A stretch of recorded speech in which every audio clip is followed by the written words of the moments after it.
학교폭력 예방 및 학생에 의해 1조 발표 시작하겠습니다. 저희는 기말 과제 주제로 장애 학생 학교폭력 실태 및 대책을 조사하였습니다. 주제 선정 이유, 조사 및 연구 결과 및 적용 방안 순으로 발표하겠습니다. 첫 번째 주제 선정 이유는 시대가 변해감에 따라서 소수자들의 인권은 발달되어 왔습니다. 장애인들의 경우에는 과거 장애를 질병으로 보는 의료적 모델에 따라 격리와 배제의 대상에서 시작하여 현재는 사회 구조의 문제에 따라 장애는 발생한다고 보는 사회적 모델까지 이르게 되었습니다. 다양한 항목이 발전되듯 장애 학생들의 교육에 대해서도 많은 발전사항이 존재하였습니다. 그러나 시간이 지나갈수록 주류화, 통합을 넘어 완전 통합의 개념까지 전개되었는데 이 과정을 통해서 많은 장애 학생들이 특수학교에서 일반 학교로 넘어가게 되었습니다.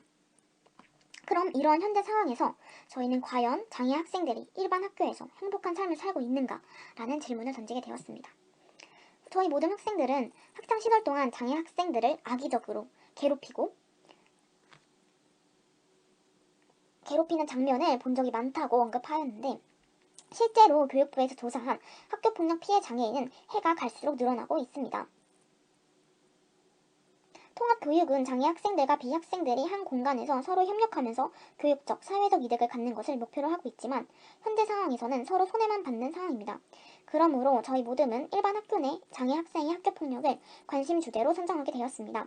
학교폭력의 현황 및 문제점을 조사하고 일반 학교 내 장애 학생의 학교폭력 실태를 인터뷰를 통해 자료를 수집하기로 하였습니다. 다음은 학교폭력 실태 조사, 인터뷰를 통해 알아본 현황 및 문제점, 인터뷰 결과 및 연구 주제 선정 동기, 연구 방법 및 실행 순으로 발표하겠습니다. 학교폭력 실태 조사에 따르면 2014년 일반 학교 내 장애 학생을 대상으로 한 학교폭력이 35.7%나 된다고 제시하였습니다. 그중 놀림, 비하, 협박, 욕설 등의 언어폭력은 24%로 금품, 갈취, 과도한 장난, 강제 심부름, 따돌림 등의 괴롭힘은 19.2%로 상해, 폭행, 체벌 등의 경험은 16%에 이르는 것으로 조사되었습니다. 그중 일반 학교 내 장애 학생 대상 학교폭력 현황에 따르면 지난해 학교폭력 당한 장애인 학생 수는 677명으로 집계됐습니다. 4년 전인 2014년에 약 4.6배에 달하는 엄청 학교폭력이 급증된 것으로 볼 수 있습니다. 그리고 가해 학생에 대한 처벌은 대부분 서면 사과가 가장 많았으므로 그 다음엔 접촉 금지, 교내 봉사, 특별교육 순으로 처벌이 가해졌습니다. 강도 높은 조치인 퇴학과 전학 처분은 각각 21건, 197건에 그쳤습니다. 장애 학생이 일반 학생에 비해 피해 사실 주장이 어렵고 학교 폭력으로 인한 후유증도 큰 만큼 이들을 위한 대책이 필요하다고 생각합니다. 현행 학교폭력 예방법에서는 장애 학생과 관련해 학교폭력위원회에서 보다 적극적인 보호 조치를 하도록 규정하고 장애 전문가의 상담과 전문 치료기관의 요양 조치를 학교 장에게 요청할 수 있도록 하고 있지만 구체성과 강제성이 사실 떨어지고 있는 실정입니다. 그래서 저희가 인터뷰를 통해서 현재 현황과 문제점이 어떤 것이 있는지 알아보았는데요. 서울 은평구 땡땡중학교와 경기도 파주시 땡땡초등학교 특수교사를 인터뷰했습니다.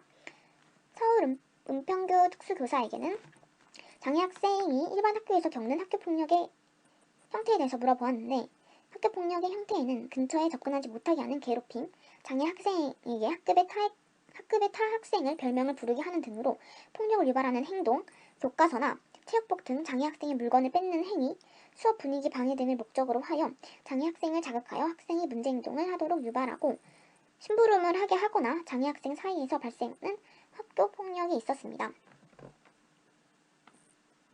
그리고 장애 학생의 학교폭력 피해에 대한 학교 층에서는 대처 방법에서는 장애 학생을 괴롭혀서 학교폭력 대책위원회가 열리는 경우 일반 아이들의 학교폭력을 다루는 경우보다 한 단계 높은 단계로 징계가 내려진다고 합니다.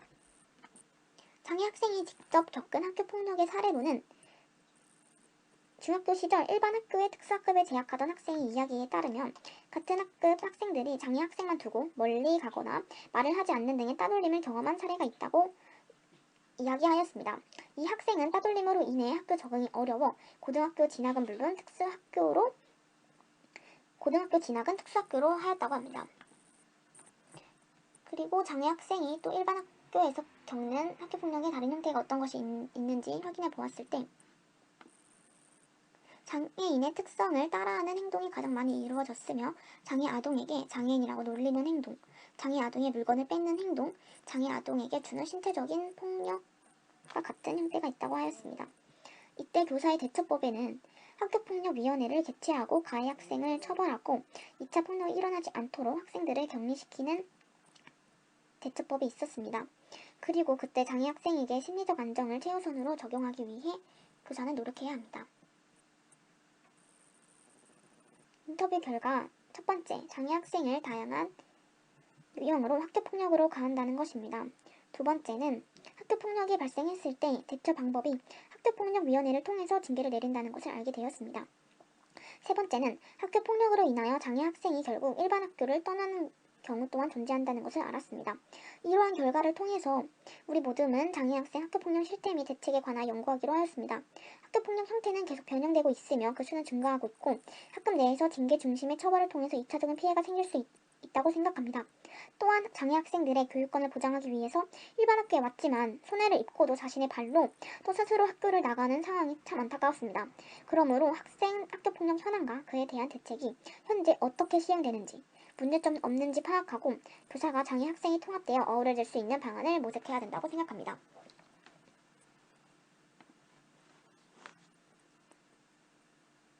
저희는 실제 학교폭력 사례와 학교폭력 관련 법 등을 자료 조사하여 현재 장애 학생 학교폭력 실태를 알아보고 현재 시행되고 있는 학교폭력에 대한 대책을 알아보았습니다.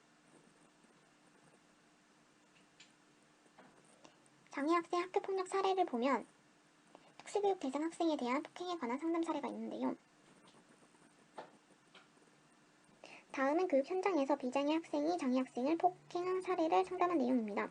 상담을 통해 비장애 학생의 폭행 이유에 대해 들어보고 상담 내용을 정리하여 이유 개별화 교육을 통해 폭행이 줄어든 사례입니다. 피해를 당한 장애 학생은 반 구성원이 35명 정도인 통합학급 2학년 장애 학생입니다. 이 학생은 버스로 약 30여 분의 거리에서 통학하고 있으며 아버지와 어머니가 사업에 실패해 고향집에 2010년에 내려와 농사를 지으며 조부모, 부모와 함께 살고 있습니다. 특히 조부모와 모친이 교육적 관심도가 높은 가정 환경을 가지고 있습니다. 가해 학생은 2명으로 가해 학생 A는 아버지가 현재 재혼해서 타지에 살고 있고 학생은 조부모와 살고 있습니다. 할머니는 병원에 장기 입원 중이고 할아버지가 노동일을 하며 살림을 꾸리고 있으며 학교에서 교내 봉사와 사회봉사 징계를 받은 경력이 있습니다. 가해 학생 B는 부모가 타지에서 직장생활하고 학생은 조부모와 기거하고 있으며 특히 할아버지가 교육열이 높은 것으로 보았습니다. 학생의 잦은 폭력으로 인해 조부모가 힘들어하며 학생은 학교에서 교내 봉사와 사회봉사 징계를 받은 경력이 있습니다. 가해 학생 2명 다 교내 봉사와 사회봉사를 징계를 받은 경력이 있습니다. 첫째, 장애 학생이 소유물 관리 기술 부족으로 인해 다른 학생의 물건 등을 가져가는 경우가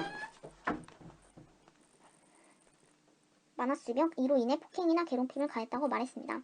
주로 책이나 볼펜, 체육복, 신발 등의 자신의 물건과 남의 물건을 구별하는 능력의 부족이 원인으로 나타났습니다.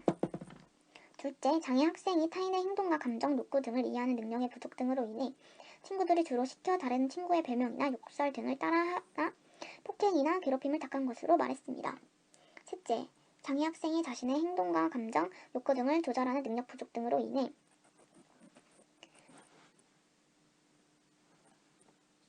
피해 학생의 표정 등이 오해를 하게 하여 폭행이나 괴롭힘을 당한 것으로 알려졌습니다.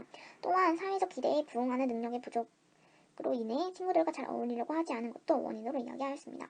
네 번째, 위생과 몸단장의 기술 부족도 친구들이 싫어하거나 괴롭힘의 원인으로 되는 것으로 이야기했습니다. 다섯 번째, 피해 학생 의사소통 방식의 문제도 괴롭힘의 원인으로 이야기하였습니다. 마지막으로 도사의 차별이 괴롭힘과 폭행의 원인으로 이야기하고 있습니다.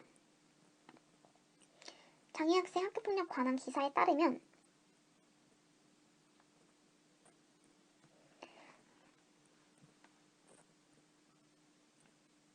첫 번째, 장애 아동 괴롭힘 학교폭력 5개월 학교에 눈 감았다라는 기사를 보게 되면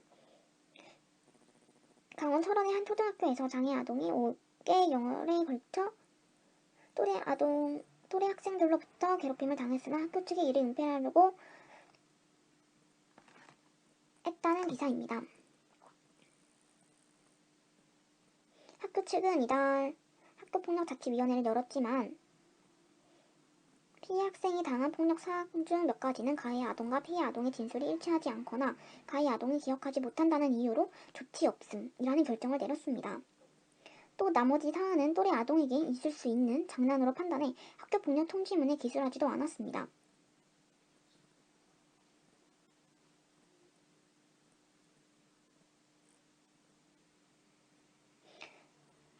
그래서 이에 따라 피해 학생 학부모는 학교폭력자치위원회의 결정과 관련해 재심을 요청하고 강원도교육청 차원에서 사실관계를 직접 감사해달라고 촉구했습니다.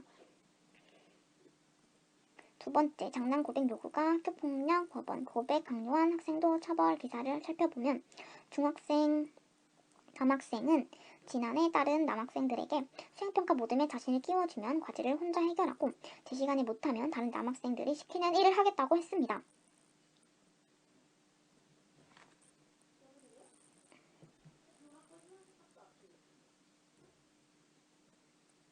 다른 학생은 가해 학생은 제 시간에 숙제를 해내지 못하자 두 사람은 벌칙으로 여학생에게 장난 고백을 하라고 요구했습니다.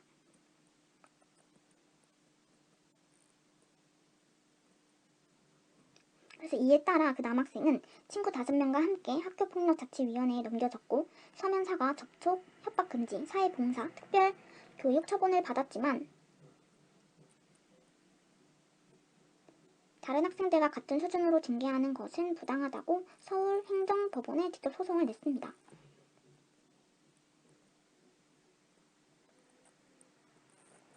이에 따라 재판부는 판결문에서 장애 학생이 수십 명에게 둘러싸여 놀림감이 되고 모멸감과 공포심을 느낄 수 있다는 것을 당연히 알았을 텐데도 이를 유발한 최초 원인 제공을 했다. 고백을 강요하는 분위기를 조성하는 등 이유 과정에도 적극적으로 동참해 책임이 가했다고 볼 수 없다라고 하였습니다. 이에 따라 재판부는 또 피해 학생의 어머니가 재발 방지를 위해 교육적 차원의 처벌을 원하고 있고 가해 학생이 피해 학생으로부터 용서를 받았다고 인정할 만한 사정이 없다고 하였습니다. 그리고 학교폭력 관련 논문을 확인해보면 학교폭력 형태는 화장실에서 오물 뿌리기, 문 잠그기, 성추행하기, 쉬는 시간, 집단폭행, 물건 숨기기, 고지고대로 받아들이는 특징, 악용하면 나쁜 일 시키기 등으로 나타났으며 학교폭력의 시간과 장소는 화장실, 운동장, 쉬는 시간, 출근으로 나타났습니다. 학교폭력은 피해 장면을 사진 찍듯이 상세하고 오랫동안 기억하고 계속 경험하도록 하였으며 초등학교에서 고등학교까지 이어지는 학교폭력이 지속되었으며 학교폭력이 일상인 삶이 지속되었습니다. 학교폭력 경험의 결과로는 신체적 결과, 심리 정서적 결과 등으로 나타났고 학교폭력 발생 촉발 요인은 눈치 없음, 융통성 없는 도덕심과 과잉 반응 등의 스펙트럼 장애 학생의 특성, 또래 특성, 교사의 특성 등으로 나타났습니다. 그리고 장애 학생 관련 학교폭력 유형에는 언어폭력이 가장 많이 사용되었고 집단 따돌림, 신체폭력, 사이버 따돌림, 강제적 심부름, 금품갈취, 성추행, 기타 순으로 나타났습니다. 장애 학생 학교폭력 시간은 또 쉬는 시간이 가장 높았고 이후 방과 후 활동시간, 등하교 시간의 순으로 높게 나타났습니다. 학교폭력 예방 및 대책에 관한 법률을 보면 누구든지 장애 등을 이유로 장애 학생에게 학교폭력을 행사해서는 아니 됩니다. 그리고 심의위원회는 피해 학생 또는 가해 학생이 장애 학생인 경우 심의과정에 장애인 등에 대한 특수교육법 제2조, 제4호에 따른 특수교육 교원 등 특수교육 전문가 또는 장애인 전문가를 출석하게 하거나 서면 등의 방법으로 의견을 청취할 수 있습니다. 이렇게 다음과 같은 법률이 있습니다. 그리고 학교폭력 사안 처리 가이드북을 보면 다음과 같은 사항이 있습니다. 그래서 장애 학생 학교폭력에 대한 예방 및 대책으로 학기초 개별화 교육 지원팀 회의 때 장애 학생의 특성을 설명하면서 학교폭력이나 괴롭힘 등의 예방 대책을 수립하는 것이 필요합니다. 이런 공식적인 자리에서 학교 관계자, 부모가 모여 사전 예방 대책을 논의하고 시행한다면 실질적인 대책과 예방 효과가 있을 것으로 봅니다. 두 번째, 장애인식 개선 수업이 필요합니다. 위 사례에 봤듯이 비장애 학생들이 장애 학생의 특성을 몰라 친구들과 똑같은 기준으로 판단하여 폭행하는 사례가 있었습니다. 그래서 통합학급 교사와 특수교사가 서로 협력하여 같은 반에 있는 장애 학생의 특성과 행동 유형을 이해하여 자연스럽게 어울리는 방법을 안내할 필요가 있습니다. 세 번째, 장애 학생이 통합학급 활동에 참여할 수 있도록 지도가 필요합니다. 네 번째, 장애 학생을 괴롭힐 위험성이 있는 학생에 대한 사전 대책이 필요합니다. 5번째, 장애 학생들에 대한 부정은 행동의 수정이 필요합니다. 하지만 이런 예방 대책에도 불구하고 장애 학생들에게 폭력 사건이 일어났을 때 처리 절차를 살펴보도록 하여야 합니다. 가해 학생과 반 학생들에게 폭행에 대한 상담을 한 후 이를 토대로 가해 학생과 피해 학생의 부모를 학교에 오게 하여 경위를 설명한 후 학교에 정식적으로 학교폭력대책위원회의 회의 절차를 거쳐 사안에 따른 징계 절차를 거치게 됩니다.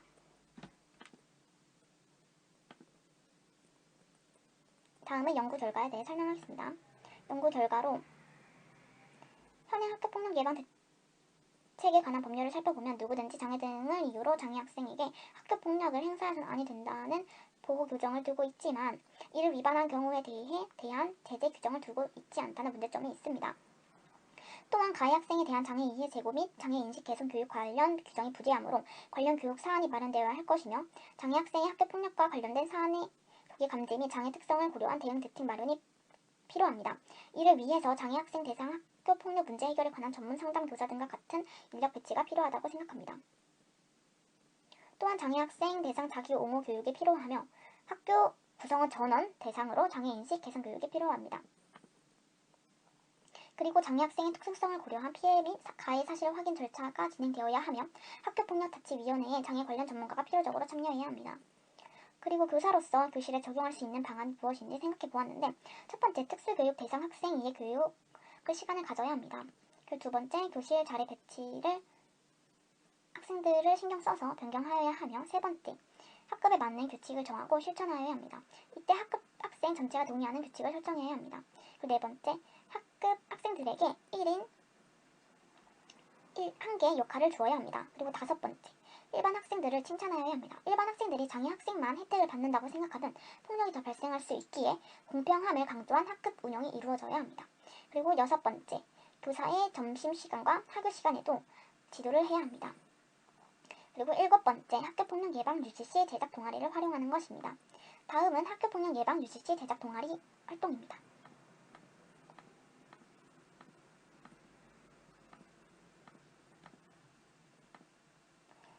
저희 1조 발표를 들어주셔서 감사합니다. 학교폭력 예방 UCC를 활용하게 되면 사회성 기술에 긍정적인 변화를 가져올 수 있을 것이며 자기 표현력이 향상될 것입니다. 이렇게 학교폭력 대책 방안을 잘 활용하여 앞으로 장애 학생, 일반 학교 내 장애 학생의 학교폭력이 감소되는 실태가 왔으면 좋겠습니다. 감사합니다.